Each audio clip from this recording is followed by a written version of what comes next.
If you are a greater Bostonian, you live in one of the most interesting cities in the world, filled with some of the most interesting people. A person of interest could be anyone.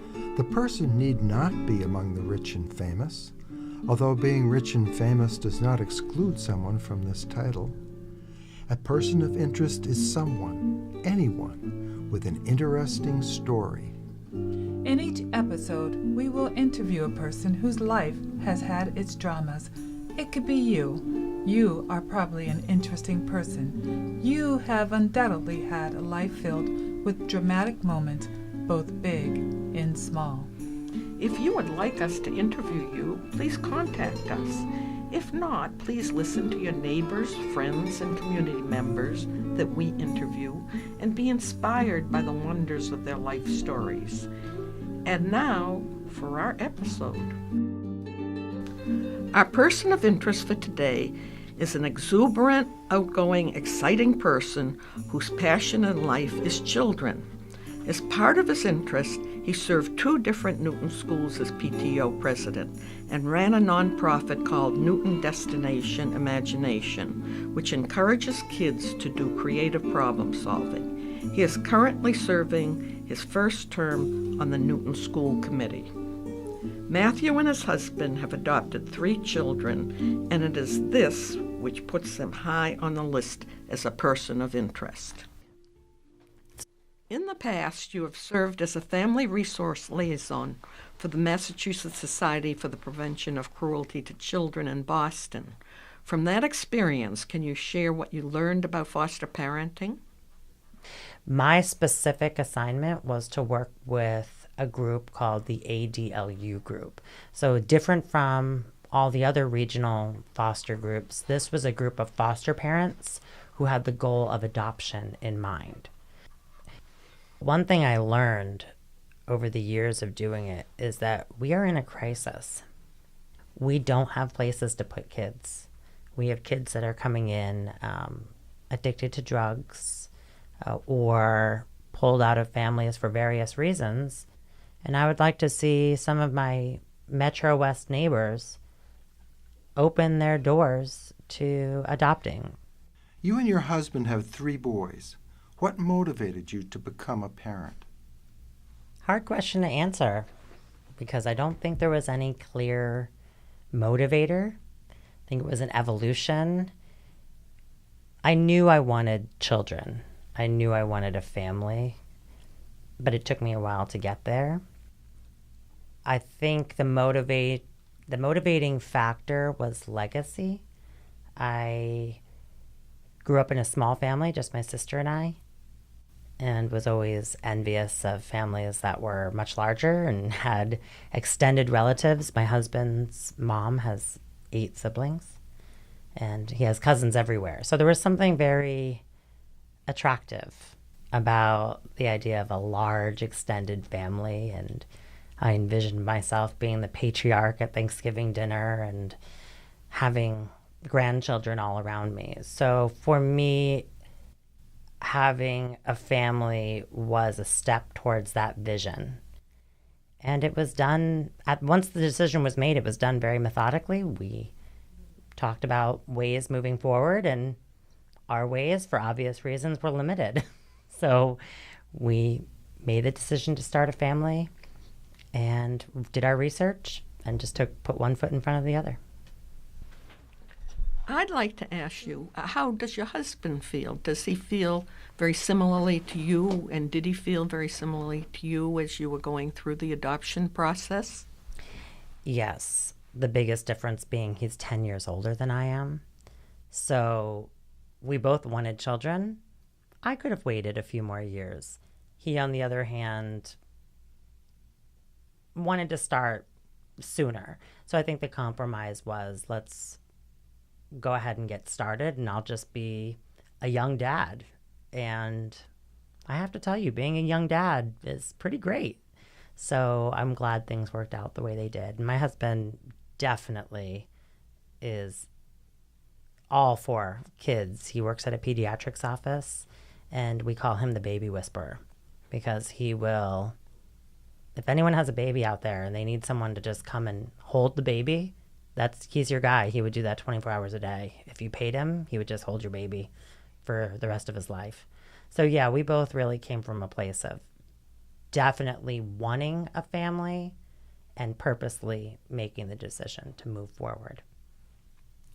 Matthew, how old were each of your children when you adopted them? So Randall, who is my youngest, came to me at the age of 3 months. He was in foster care until about one and a half.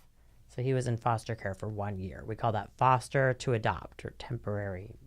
Moving towards adoption is pre-adoptive. So when we adopted him, he was just over 1. You were his foster parents, right? That's correct. Technically, any parent that adopts a child from the state of Massachusetts starts out as a foster parent. That is, you can't just jump right into adopting. You have to foster by law for a period of time. Make sure it's a good fit for both parties. So every adoptive parent is pre-adoptive to start. So he was foster or pre-adoptive, as I mentioned, for about a year. The other two were a slightly different situation. They showed up at our door at the ages of 7 and 4 when Randall was 2. We were living in a basement apartment in Brighton and didn't have all the room, but said yes to someone on the phone, and they showed up an hour later while we were in the middle of dinner. So we went from a family of 2 to a family of 3 to a family of 5 in the course of an hour. They had already been to 2 prior foster families that did not work out. They were long-term foster that was meant to move into adoption, and that fell through twice. So by the time they got to us, they were free for adoption. So we fostered them just for a few months before we moved into formally adopting them. So in summary, 3 months, 4 years, and 7 years old. How did your youngest son, who was there at the time of the adoption of the 2 older ones, feel about, how did he adjust to the adoption? I'm actually sitting right next to him looking at his facial expressions as I answer this question. He doesn't remember. He was 2 at the time. And 2 years being just with us, being a single child, raising him from being an infant, changing his diaper, seeing him go through the growth every day. And all of a sudden, we had these 2 older children come in. And to say that they took up quite a bit of time and attention would be a euphemism. They came in with a pretty significant set of challenges that really pushed Harold and I to places we did not think we were ever going to go. It was very challenging. Plus, we decided to move out of Boston at the time due to public school placement for the oldest, Jeremy, who was entering 1st grade at the time. And so there was a lot of change and a lot of adjustment. And while my youngest might not remember all those details, one thing I've learned through parenting these 3 kids is the effect of trauma. Trauma takes seed and puts down roots, becomes a part of your fabric, and doesn't really go away. You just have to learn how to cope. And I think we were all affected in good ways and bad ways. It brought us to closer together, made us stronger parents. Yeah, I don't know. It'll be interesting to see when he gets to the point where he's older and can think back and reflect what he'll say. As we were mentioning earlier, he is the youngest in our family and yet has been with our family the longest.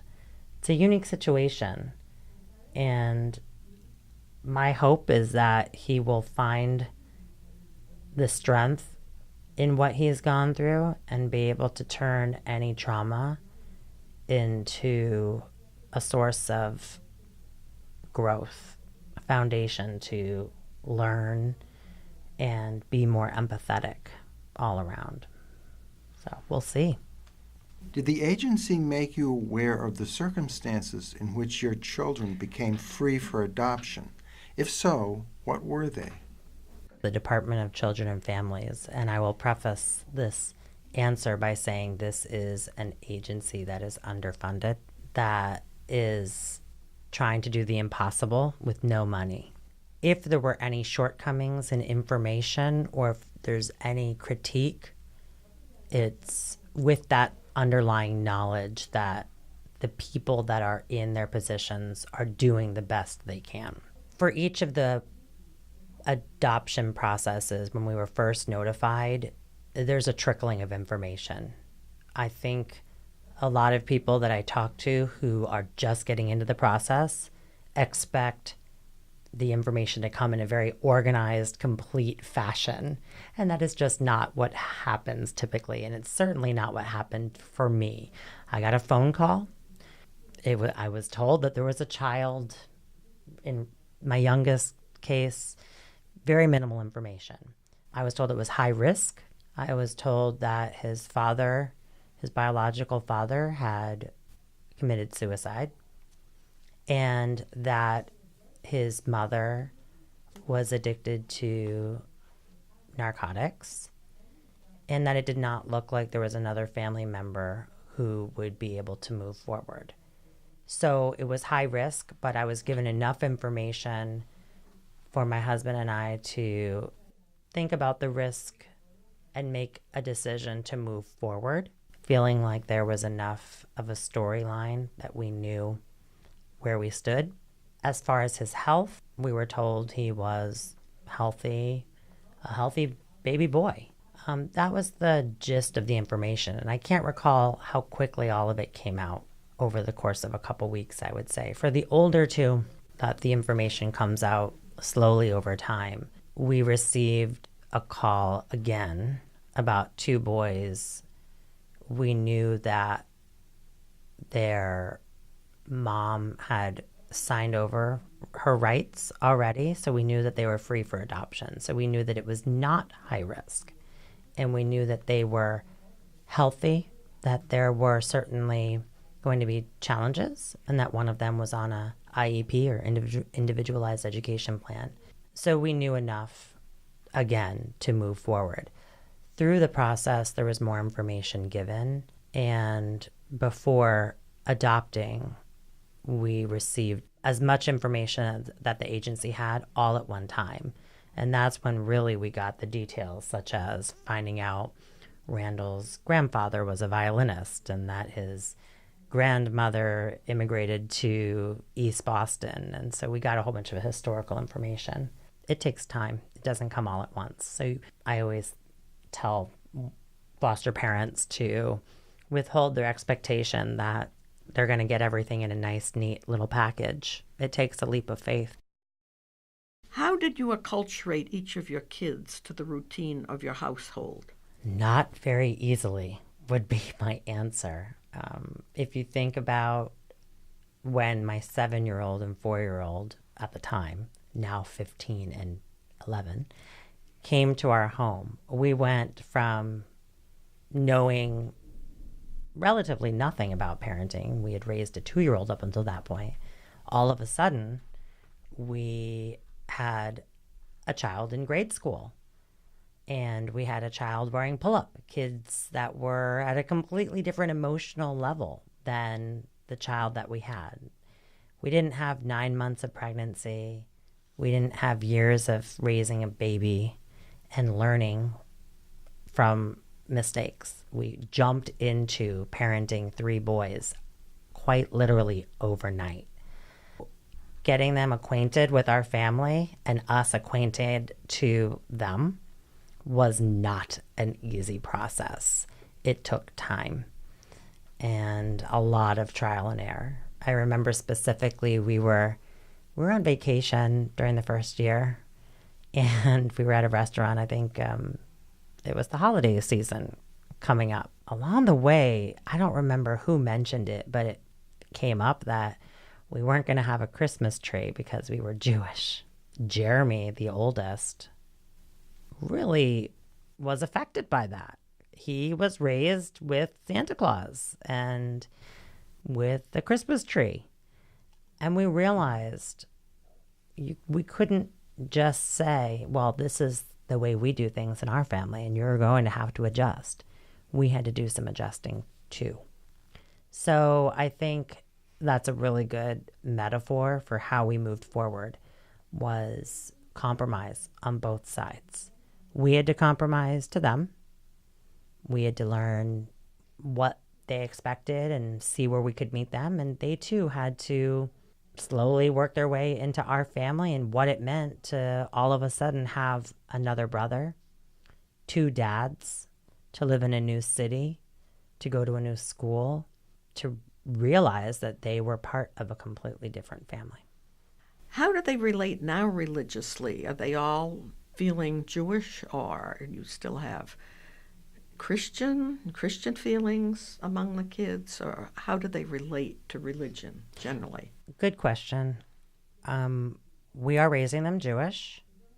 We do the, cultural elements of Christmas and Easter. We do hide eggs and we have a Christmas tree. But in terms of religious education, they do go to Hebrew school, and my oldest son was bar mitzvahed. They have adapted very well to the Jewish identity, a large part of that being that we live in an area where there's a lot of Jewish children.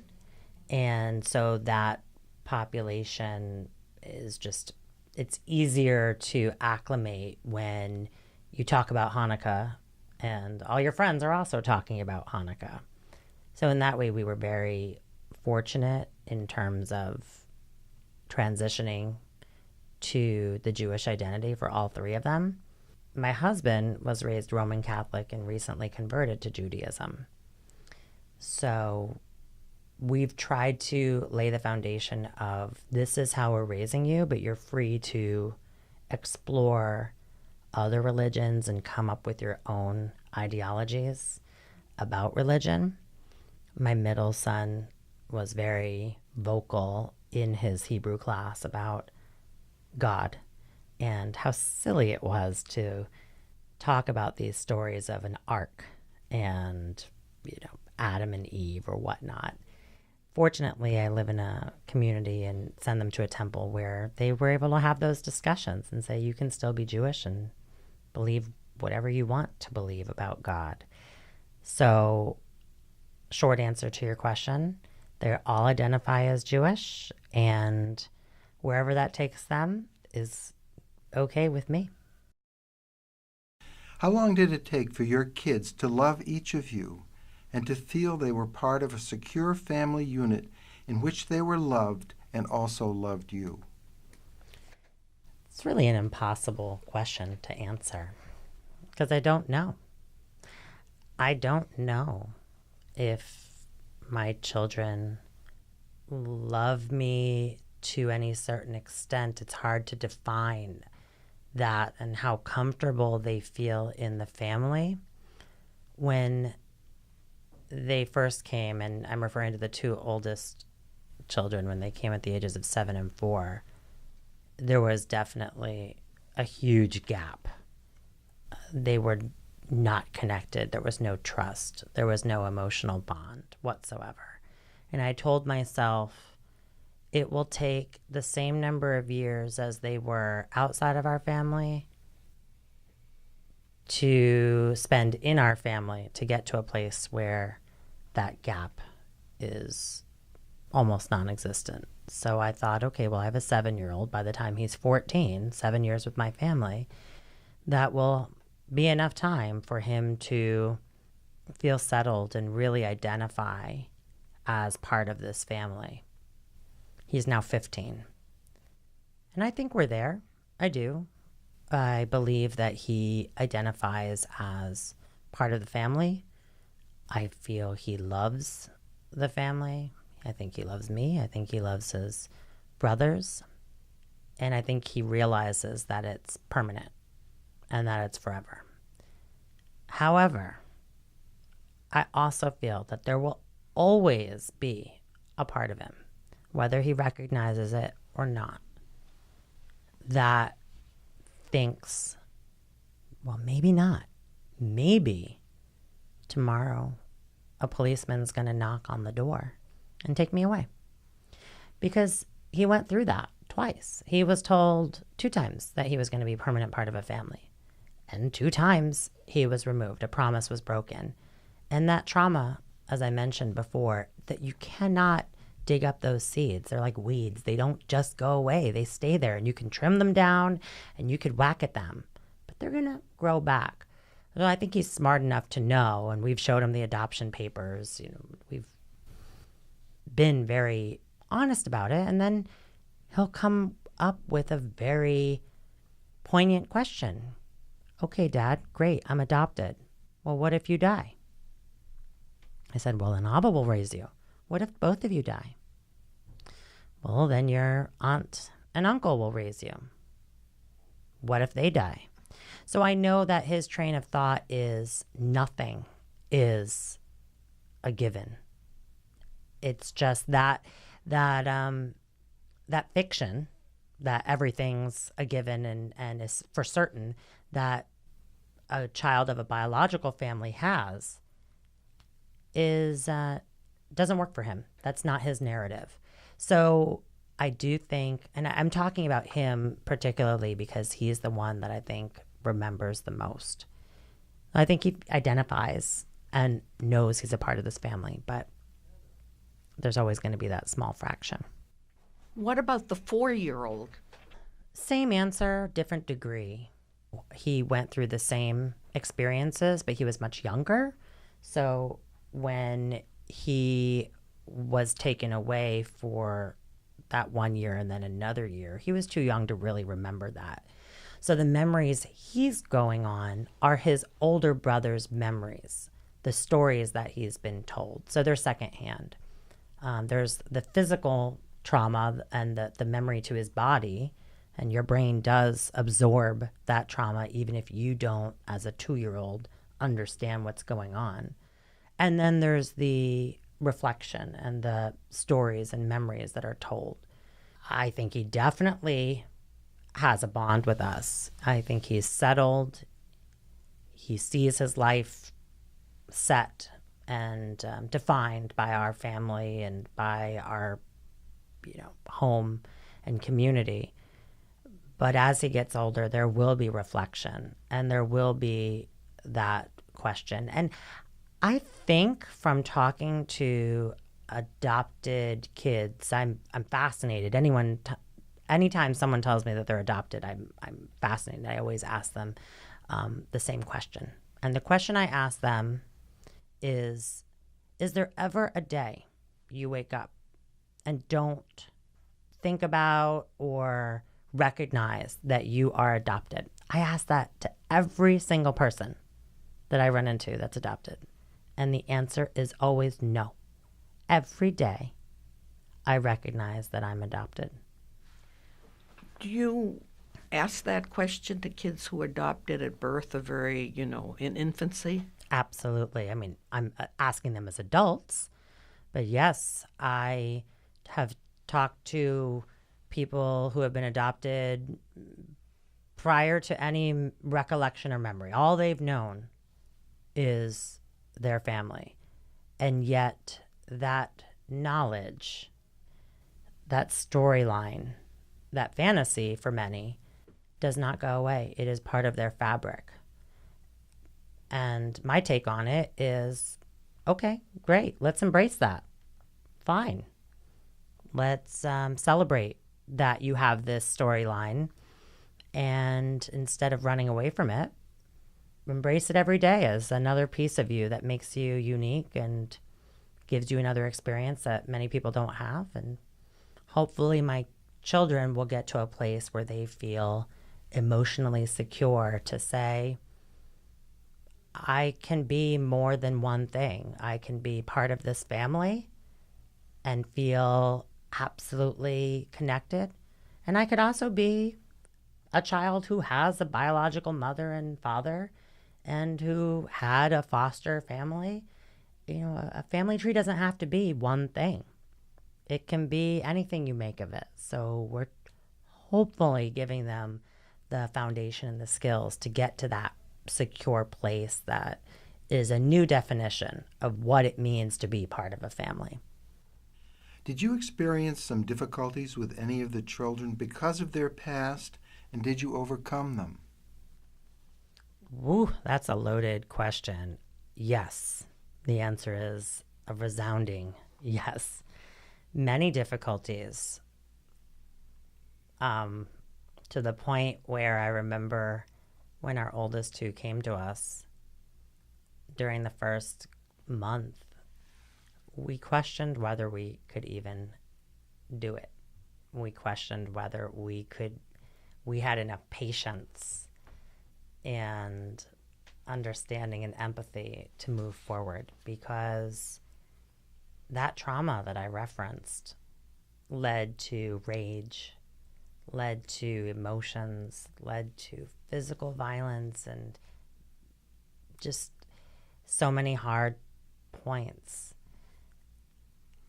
And how we overcame it was looking into each other's eyes, and I distinctly remember saying, we have to stick with it.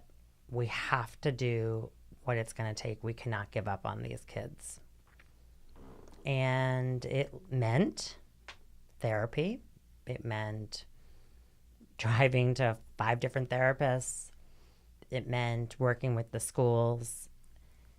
It meant a lot of reflection, self-reflection. I actually ended up going to therapy because there was one day when it got to be too much for me, and I was working, and I remember my youngest wanted my attention for something, and I got really upset, and I threw something at him, and it hit him on the head, and he started bleeding.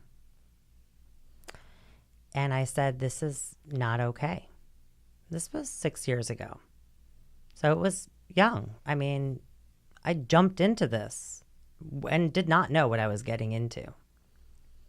I went to therapy and told that story on the first day. And I'm proud to say it's been years since I've yelled even. I've really become a different person and patient, understanding, empathetic. I've learned a lot of techniques. My husband and I have struggled also through the process. Part of parenting is being on the same page and being a united front and an empathetic front. We've had to go to our own therapy. And we're at a place now where I feel we are great parents. We are doing this parenting thing right. We make mistakes, absolutely.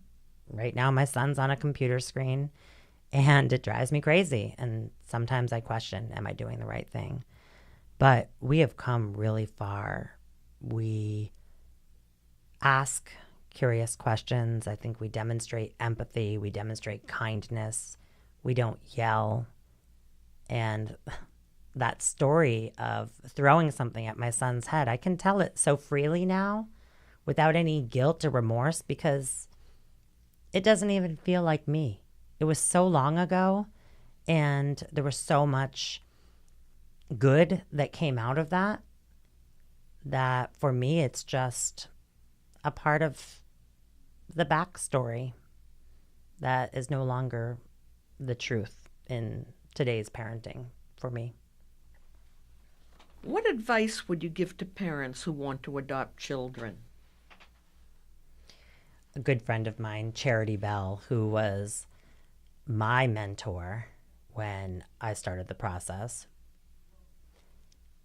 said to me, and she tells this story quite often, she says, imagine you're on a flight. You have a ticket to France, and you get on that flight, and you are so excited about going to France, and you touch down and you get out, and everything's in German. You've landed in Germany.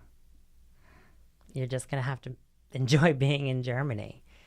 And that is the best metaphor for the process. And I use that when talking to parents that are considering adoption as a way to find meaning and to make sense of all the nonsense and helplessness that it comes from the adoption process. And let me just say here that I'm specifically referring to adopting from the state. Adopting from it through a private agency, very different process. That was not my process. I didn't do a foreign adoption. This was not a child. These were not children that were given up for adoption. These are children that were taken away from their homes, and I worked with the state. And so that process is one where you have to be prepared to land in a place that's very different from what you might think. You might be envisioning from an early age, well, I'm going to be a dad, and I'm going to have a girl and a boy, and they're going to look like me, and they're going to be smart, and I'm going to take him to, a show and her to a sports game. And you have this vision of how things are going to be. And guess what? It's not going to be that way. Things are going to be different.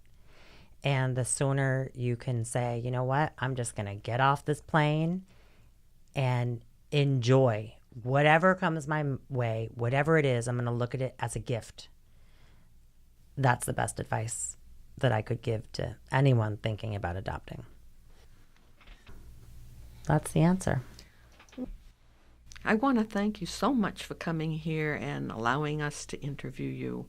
And your last question, I read a lot about Barack Obama, and he actually always looked to the long term and not to the short term. So you have a lot in common with him in terms of your outlook.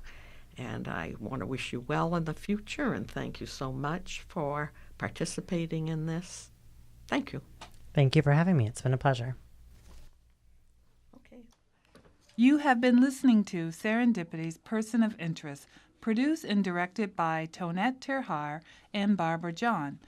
If you have an interesting story and would like to participate in this podcast or have any helpful suggestion, email us at barbaraj.massed@gmail.com. BARBARAJ.MASSED@gmail.com. We would very much like to thank our guests and the staff at New TV, who are always more than helpful. So until our next episode, we will say goodbye. Thank you for listening. Just a limit.